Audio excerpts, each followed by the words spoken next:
Hi friend, मैं Pankaj sir आप सभी दोस्तों को आपके अपने चैनल चंद्रवंशी मैथ क्लास पर स्वागत करता हूं। तो चलिए मैं साइंस की वो ऑब्जेक्टिव की सीरीज़ फिर से लेकर आ गया हूं।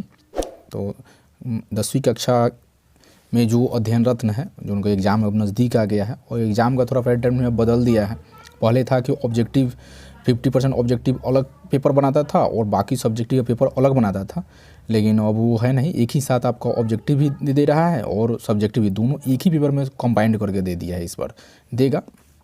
तो दोस्तों तो चलिए लेट ना करते हुए, और इस एक चीज़ और, इस पेपर में अब 3 सेक्शन में बांट देगा, A B C. A section में आपका ऑब्जेक्टिव हो जाएगा, बी सेक्शन में आपका 2 मार्क्स का क्वेश्चन हो जाएगा और सी सेक्शन में आपको 5 मार्क्स के क्वेश्चन होगा। तो 3 सेक्शन बनाया है और जो एक ही पेपर में होगा। तो चलिए दोस्तों फटाफट इस ऑब्जेक्टिव को हम लोग देखते हैं 10वीं कक्षा की साइंस का। तो पहला क्वेश्चन यहाँ पे आपके सामने है। पहला क्वेश्चन आपका है कि विद्युत धारा उत्पन्न करने की युक्ति को कहते हैं। विद्युत धारा उत्पन्न करने की युक्ति को कहते हैं। ए ऑप्शन है जनित्र, गैल्वेनोमीटर, एमीटर और मोटर। तो इसमें आपका पहला क्वेश्चन ई ऑप्शन आपका क्या हो जाएगा, सही हो जाएगा। ई ऑप्शन क्या हो जाएगा, सही हो जाएगा। उसके बाद हम लोग देखते हैं दूसरा क्वेश्चन है, लघुपथन के समय परिपथ में धारा का मान होता है। क्या धारा का मान होता है? तो ई ऑप्शन है बहुत कम हो जाता है, बी परिवर्तित नहीं होता, सी बहुत अधिक बढ़ जाता है और डी निरंतर परिवर्तित होता है। तो इसमें कौन सा आपका हो जाएगा, बहुत अधिक बढ़ जाता है। क्या हो जाएगा इसमें, सी ऑप्शन आपका हो जाएगा, बहुत अधिक बढ़ जाता है। तीसरे क्वेश्चन है, उच्च शक्ति के विद्युत साधित्रों के बाहरी आवरण को घरेलू परिपथ की भूतार से जोड़ना कहलाता है। क्या कहलाता है? ए है अतिभार, बी लघुपथन, सी भूसंपर्कित, डी इनमें से कोई नहीं। तो इसमें आपका हो जाएगा कौन सा ऑप्शन हो जाएगा, सी ऑप्शन यहाँ पे आपका सही हो जाएगा।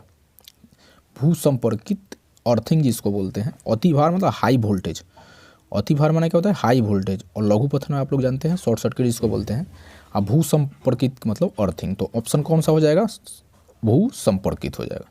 चौथा क्वेश्चन है कि समान चुंबकीय ध्रुव क्या करते हैं। समान चुंबकीय ध्रुव क्या करते हैं? तो समान चुंबकीय ध्रुव ऑप्शन ए है प्रति आकर्षित, बी आकर्षित, सी दोनों, डी इनमें से कोई नहीं। तो इस जो समान रहता है वो आपको क्या करता है, प्रति आकर्षित। ये ऑप्शन आपका सही हो जाएगा। ठीक है। पांचवा क्वेश्चन पे हम लोग अब देखते हैं। पांचवा क्वेश्चन कह रहा है अस्थाई चुंबक बनाए जाते हैं। तो अस्थाई चुंबक बनाए जाते हैं, इसका ऑप्शन आपको दिया गया है। ये ऑप्शन आपका है तांबे के बनाया जाता है, बी नॉर्म लोहे के, सी इस्पात, डी पीतल। तो ऑप्शन कौन सा हो जाएगा, इस्पात हो जाएगा। छठा क्वेश्चन, विद्युत मोटर में रूपांतरण होता है। ये ऑप्शन रासायनिक ऊर्जा का विद्युत ऊर्जा में, विद्युत ऊर्जा का यांत्रिक ऊर्जा में, विद्युत ऊर्जा का प्रकाश ऊर्जा में और विद्युत ऊर्जा का रासायनिक ऊर्जा। 4 ऑप्शन इसमें दिया है। इसमें कौन सा आपका सही हो जाएगा, विद्युत ऊर्जा को यांत्रिक ऊर्जा में बदलता है। कौन सा ऑप्शन, बी ऑप्शन से विद्युत ऊर्जा को यांत्रिक ऊर्जा में बदलता है। सातवां क्वेश्चन है, जनरेटर कौन से प्रकार के धारा उत्पन्न करता है। जनरेटर कौन से धारा उत्पन्न करता है? ये ऑप्शन है एसी है, डीसी है, सी है, एसी तथा डीसी है, दोनों है, इनमें से कोई नहीं। तो कौन सा आपका हो जाएगा, सी ऑप्शन हो जाएगा, एसी तथा डीसी दोनों है। चुंबकीय क्षेत्र रेखाएं होती है। चुंबकीय क्षेत्र रेखाएं, ये सरल रेखा, वक्र रेखा, बंद वक्र, त्रिभुजाकार। तो यहाँ पे आपका क्या हो जाएगा, चुंबकीय क्षेत्र रेखाएं बंद वक्र रेखा होगा। कौन सा रेखा होगा, बंद वक्र रेखा। 9वें क्वेश्चन पे चलते हैं, फ्यूज के तार का गलनांक। ए ऑप्शन कम होता है, अधिक होता है, न कम न अधिक होता है, डी कुछ भी हो सकता है। तो ऑप्शन आपका क्या होगा, कम होता है। ऑप्शन आपका कौन सा सही हो जाएगा, इसका गलनांक फ्यूज का क्या होता है, कम होता है। 10वीं क्वेश्चन पे चलते हैं हम लोग कि 10वीं क्वेश्चन का विद्युत उपकरणों को भूसंपर्कित किया जाता है। जो विद्युत जो उपकरण जो लगा रहता है उसको हम लोग अर्थिंग क्यों करते हैं? ऑप्शन आपको दिया गया है। ऑप्शन दिया गया है आपका तीव्र विद्युत आघात न लगे। ऑप्शन क्या है आपका, तीव्र विद्युत आघात न लगे, विद्युत व्यर्थ न जाए, सी लघुपतन से बचा जा सके, डी हाई वोल्टेज से बचा जा सके। 4 ऑप्शन आपको दिया गया है, इनमें से कौन सा सही होगा, तीव्र विद्युत आघात न लगे, ठीक है, इसलिए उसको अर्थिंग किया जाता है। अगला क्वेश्चन यहाँ पे आपका है कि विद्युत मोटर की घूमने वाले भाग को क्या कहते हैं। देखिए विद्युत मोटर में घूमने वाला एक भाग होता है, लगाया जाता है, उसको क्या कहते हैं। ए अमरेचर, बी स्लिप रिंग, सी सॉफ्ट, डी रिंग। तो क्या इसमें होगा, अमरेचर हो जाएगा। क्या हो जाएगा, अमरेचर हो जाएगा। सी 12वीं क्वेश्चन का हो रहा है, एक विद्युत जनित्र वास्तव में है, एक विद्युत जनित्र, इसे विद्युत जनित्र को डायनेमो भी कहा जाता है, ठीक है दोस्तों। तो उसमें जनित्र में वास्तव में वो है, क्या है, ये है विद्युत आवेश का स्रोत है, विद्युत आवेश का स्रोत है, ऊष्मा ऊर्जा का स्रोत है, ऊष्मा ऊर्जा का स्रोत है, एक विद्युत चुंबक का स्रोत है, ऊर्जा को रूपांतरित करने की युक्ति है। जनरली दोस्तों इसमें आपका ऑप्शन क्या हो जाएगा, आपका हो जाएगा ऑप्शन ये डी ऑप्शन हो जाएगा, क्योंकि विद्युत ऊर्जा जो है वो एक ऊर्जा रूपांतरित करने का स्रोत है।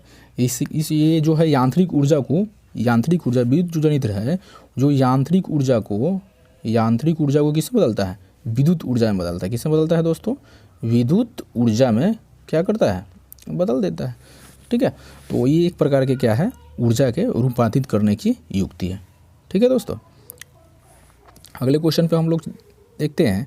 क्वेश्चन नंबर 13 आपको कहता है कि घरेलू परिपथ में फ्यूज को निम्न में से किस तार के साथ लगाया जाता है। तो घरेलू परिपथ में एक फ्यूज लगता है ना, वही जिससे परिपथ को बचाता है, जो हमारे सामान को रक्षा करता है, तो उसके लिए एक तार लगाया जाता है। ये ऑप्शन है भू संपर्क तार, ठीक है, उदासीन तार, विद्युतमय तार, ठीक है। 3 ऑप्शन आपका दिया गया है, इनमें से आपको एक ऑप्शन आपको चुनना है, कौन सा आपका तार हो जाएगा जिसमें वो फ्यूज क्या किया जाता है, डायरेक्ट जोड़ा जाता है। तो ये ध्यान रखिए स्टूडेंट, यहाँ पे जो ऑप्शन आपका हो जाएगा सी ऑप्शन आपका करेक्ट हो जाएगा, कि पॉजिटिव है, जो लाल तार जिससे विद्युत प्रवाहित होता है, इसे विद्युतमय तार भी कहा जाता है, इसी से आपको क्या किया जाता है, फ्यूज को जोड़ा जाता है।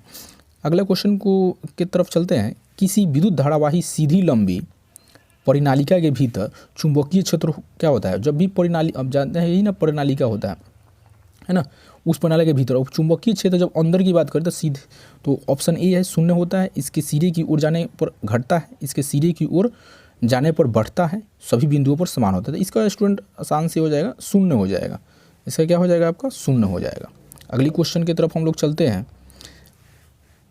हमारे घरों में जो विद्युत आपूर्ति की जाती है वो कैसा रहता है। 220 वोल्ट पर डीसी धारा प्रवाहित होती है, दिष्ट धारा, 12 वोल्ट पर डीसी धारा प्रवाहित होती है, या 220 वोल्ट पर एसी धारा प्रवाहित होती है, जो प्रतिवर्ती धारा भी कहते हैं, और डी ऑप्शन है 12 वोल्ट पर प्रतिवर्ती धारा। तो जानते हैं कि धारा 2 प्रकार का होता है, एक आपको एसी होता है और एक आपका क्या होता है, डीसी होता है।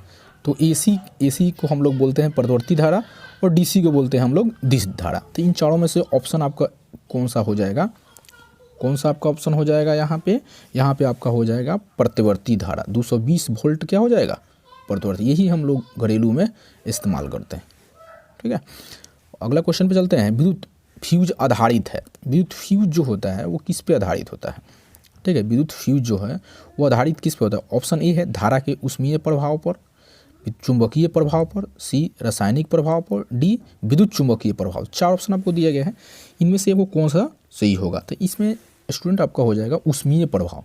फ्यूज जो होता है जनरली आपका किसमें कौन सा प्रभाव पर होता है, ऊष्मीय प्रभाव पे हो जाता है, ठीक है, ऊष्मीय प्रभाव पर आपका हो जाता है, ठीक है। तो अगला क्वेश्चन को देखते हैं। अगला क्वेश्चन आपका कह रहा है कि नाभिकीय ऊर्जा प्राप्त करने हेतु आवश्यक है। तो देखिए स्टूडेंट, यहाँ पे नाभिकीय ऊर्जा का मतलब न्यूक्लियर एनर्जी से होता है, नाभिकीय ऊर्जा का मतलब किससे होता है, न्यूक्लियर एनर्जी से होता है। तो वो जो है उसको प्राप्त करने के लिए किन स्रोतों की आवश्यकता होती है। तो ये आपका है हीलियम, क्रोमियम, यूरेनियम और एल्युमिनियम। 4 ऑप्शन आपका दिए होते हैं, इसमें आपका करेक्ट आंसर हो जाएगा यूरेनियम हो जाएगा, ठीक है। अगला क्वेश्चन आपका है कि ग्लोबल वार्मिंग के लिए उत्तरदायी गैस क्या है। ग्लोबल वार्मिंग जानते हैं, इस जो पृथ्वी पर का तापमान अचानक सा बढ़ जाए, जिससे क्या होगा, ग्लेशियर वगैरह पिघलेगा, जिससे ना मानव जीवन खतरे में आ सकता है।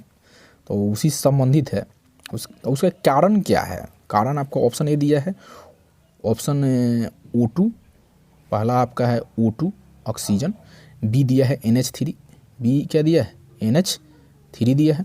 उसके बाद सी ऑप्शन दिया है CO2 जिसको कार्बन डाइऑक्साइड बोलते हैं, और डी दिया है N2। ठीक है, तो इनमें से कौन आपका जो है होगा, तो ऑप्शन आपका जो क्या हो जाएगा, आपका CO2 हो जाएगा। ठीक है, कार्बन डाइऑक्साइड जानते हैं कि कार्बन डाइऑक्साइड एक गैस है, तो वो क्या वही वो गर्म पृथ्वी के तापमान को क्या कर सकता है, बढ़ा सकता है। ठीक है, तो ऑप्शन आपका क्या हो जाएगा, कार्बन डाइऑक्साइड। डायनेमो से किस प्रकार की धारा प्राप्त होती है, देखिए बहुत इंपॉर्टेंट है, अक्सर एग्जाम में आप क्या पूछता है कि डायनेमो से किस प्रकार की धारा प्रवाहित होते हैं। तो डायनेमो से याद रखेंगे स्टूडेंट कि एसी धारा प्रवाहित होगी। किस धारा प्रवाहित होती है, इस ऑप्शन ए है दिष्ट धारा, बी प्रतिवर्ती धारा, सी दोनों धाराएं इनमें से हुई, तो कौन सा धारा हो जाएगा, एसी यानी प्रतिवर्ती धारा आपका हो जाएगा। विश्व और बहुत ही इंपॉर्टेंट क्वेश्चन ये है, ओजोन की एक अणु में कितने परमाणु होते हैं। देखिए बहुत बड़े क्वेश्चन पूछा हुआ है, और ओजोन का ऑप्शन ए है 1, बी 2, 3, 4, 4 ऑप्शन आपको दिए है। तो ओजोन का सूत्र नहीं होता है, O3 होता है। ठीक है, तो इसलिए ऑप्शन आपका क्या हो जाएगा बताइए, सी ऑप्शन आपका क्या हो जाएगा, सही हो जाएगा। ठीक है दोस्तों, तो ऐसे रहा पॉजिटिव, ऐसे ही ज्ञानवर्धक वीडियो आप लोगों के लिए लाते रहेंगे, आपकी तैयारी एकदम जम के चले। ठीक है, तो चलिए ऑब्जेक्टिव आप लोग देखिए, मिलाइए और इसको समझिए, फिर मैं अगले ऑब्जेक्टिव में लेकर आता हूँ। तब तक लाइक कीजिए, सब्सक्राइब कीजिए चैनल को और दोस्तों को बताइए। ठीक है, थैंक यू फॉर वॉचिंग।